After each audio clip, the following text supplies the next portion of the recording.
So it's safe to say po, SP, that the Senate is standing by its call po na temporarily suspend muna yung PUBM. Despite po dun sa pronouncement ni President Bongbong Marcos. Well, that's what you call separation of powers and different divisions of government. It's okay to have different opinions. Okay lang na magkaroon ng iba't ibang pananaw, ang iba't ibang sangay ng pamahalaan. Walang masama at mali doon. At saka napasa na yan, napirmahan na yan ng mga senador. Hindi naman na pwedeng i-reverse din yon.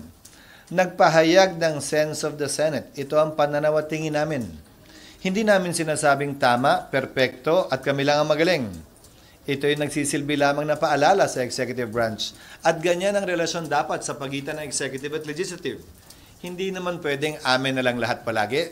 At hindi naman din pwede, nasusunod na lang din palagi yung executive sa gusto ng Senado. Kung titingnan natin, pinakinggan ng Pangulo ang panawagan, hindi lamang ng Senado, pero ng marami sa ating kababayan. Halimbawa, ang pagsuspende at pagban ng POGO. Dito nagsimula sa Senado yon. Pero pagdating dito, iba naman ang kanyang pananaw. Okay lang yon. Demokrasya ang tawag dyan.